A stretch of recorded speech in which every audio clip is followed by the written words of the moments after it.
And we're back with the fifth and the final segment of the GSMC Sports Podcast presented by the GSMC Sports Network. And in this final segment, we're going to be doing a recap of all of the NBA in-season tournament games that took place yesterday. It's going to be a little bit quick just because I am currently out of time. I spent a lot of time talking about college football and the NFL as well. So we're going to go ahead and look at these games. So the Lakers, they matched up against the Suns. This was the first game in a while that Kevin Durant has been healthy, and same with, I believe, Bradley Beal. He made his return in this game as well, and they did not disappoint whatsoever. The Suns, they ended up winning 127 to 100. This is another blowout loss for the Lakers, and this is also the first loss that the Lakers have suffered in the in-season tournament. So not a very good loss. Not a very good time to start losing right now. And I'm just going to go ahead and look at the check the in-season tournament and their standings, because like right now they recently changed.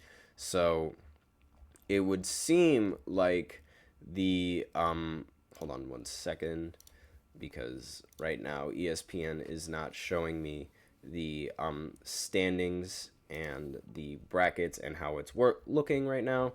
But regardless, this was not a good time to lose a game and drop a game against the against the Suns. This is not a good game.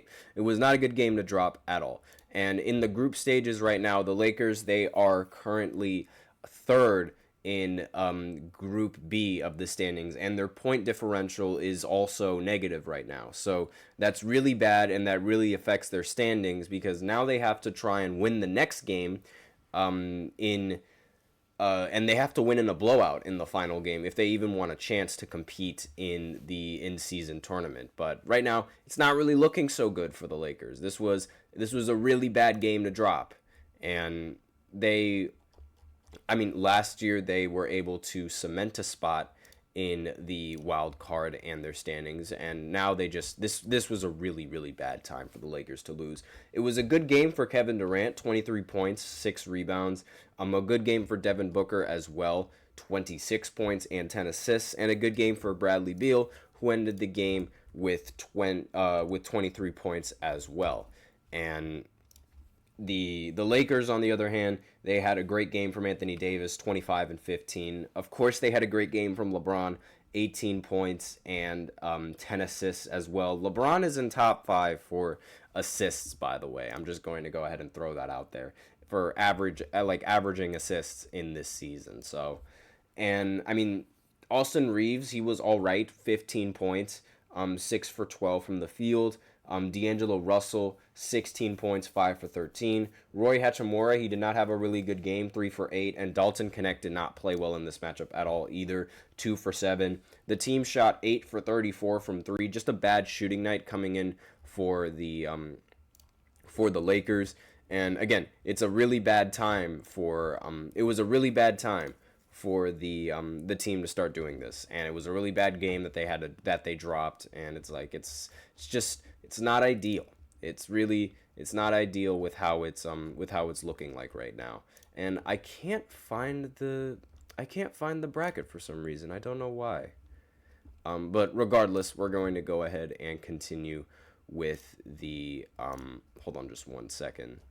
Let me just go ahead, refresh. And all right, here we go. I finally found it. So right now, the Lakers, they're sitting 6 in the entire group play, and the Houston Rockets and the Golden State Warriors, they ended up clinching a spot. I might as well go ahead and talk about the Houston game then. So they ended up winning against the Timberwolves 117 to 111, and this win for Houston ended up clinching them a spot in the in-season tournament, and they have the 1 seed with a point differential of 49, by far one of the biggest point differentials in the entirety of the Western Conference. The only team that's even close to that is Dallas with 41, and the difference between those two teams is record, because Dallas is 2-1 in the in-season tournament, and the Houston Rockets, they're 3-0.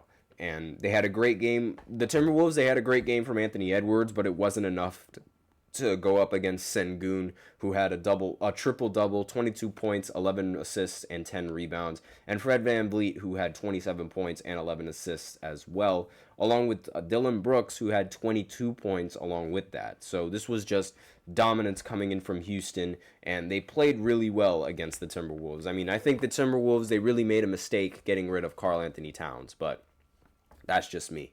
Then the Spurs, they ended up winning, which affects the Lakers' chances of making it in the in-season tournament even more, because now the Spurs in the in-season tournament have the same record as the Lakers, but the tiebreaker for that is the point differential with 14. The Spurs, they have plus 14, and the Lakers, they have minus 16. And they ended up beating the Jazz 128 to 115. And Victor Wembanyama had 34 points and 7 rebounds, along with 3 blocks. So that was really all she wrote. There was nothing that the Jazz were going to be able to do about that. Now, the other game that has some in-season tournament implications, the Bucks, they seem to have finally gone on track. And they're 3-0 in the in-season tournament.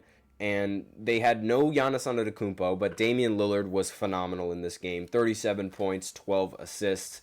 And they did not really need Giannis for this one. Jimmy Butler had 23 points, but again, it wasn't enough. This puts the Bucks in first in the Eastern Conference, and it seems like if the Orlando Magic are able to win their next game, then Orlando is going to be the top seed, because right now the point differential between the two, the Bucks have 29 and the Magic have 37. So we'll see how those standings get affected in the future. The Bulls, they're also leading in the Eastern Conference right now. They have a they ended up winning 127 to 108. They have a 2-1 record and a point differential of plus 15. And this win obviously really helps with their point differential, beating the Washington Wizards, who are dead last in not just the Eastern Conference, but also in the in-season tournament and in their games. And it's been really bad for Washington recently. Alexander Czar had a good game, 20 points, 7 rebounds, and 3 assists as well, but it just wasn't enough for the Bulls, who had everybody on the starting lineup have double figures in scoring, and 2 other players off the bench also having double figures in scoring. Now, the Knicks, they're also 2-0. They did not play in yesterday's few games, but thoughts on the $50K fine for VanVleet. I did not see Fred VanVleet getting fined for $50K, but a lot of these, I'm actually going to go ahead and look at that real quick. I don't know why he was fined $50,000, but he uses profane language toward officials following ejections. Okay, so I don't know. I guess he has a potty mouth. I don't know what else you want me to say about that. But a lot of these suspensions and a lot of these fines, they seem a little bit excessive for players showing emotion, which is something I don't really like. But what can you do? You got to try and keep your composure, because then you not only hurt yourself, but you also hurt your team. And that's where things really go south. But regardless, they ended up coming out on top, so it wasn't really that big of a deal.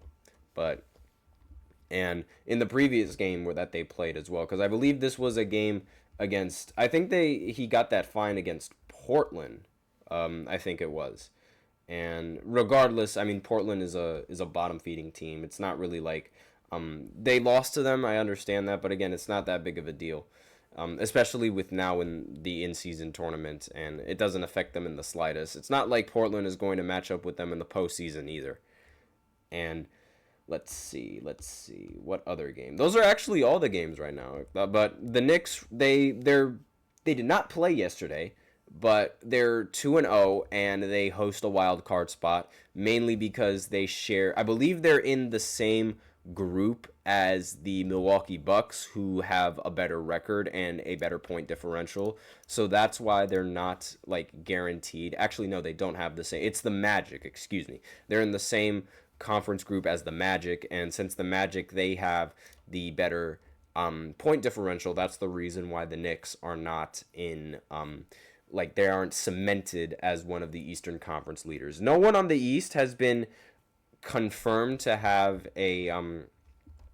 has been already locked in for their spot in the wild card games.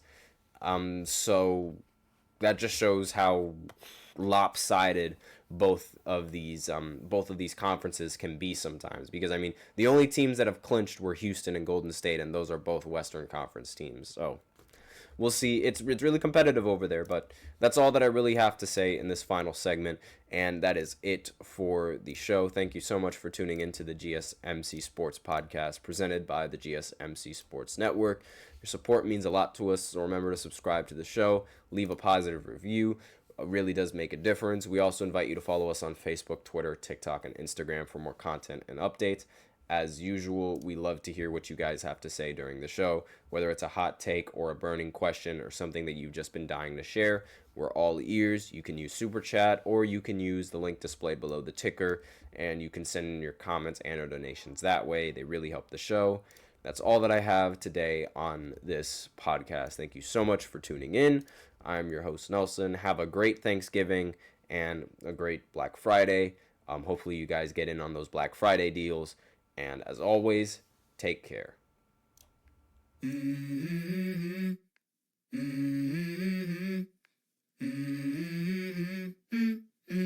Let's go. I wake up to a little bit of drool on my pillow, feel like it's gonna be a bad day. Yeah, I'm tired of shit, and the coffee ain't hit yet, damn it.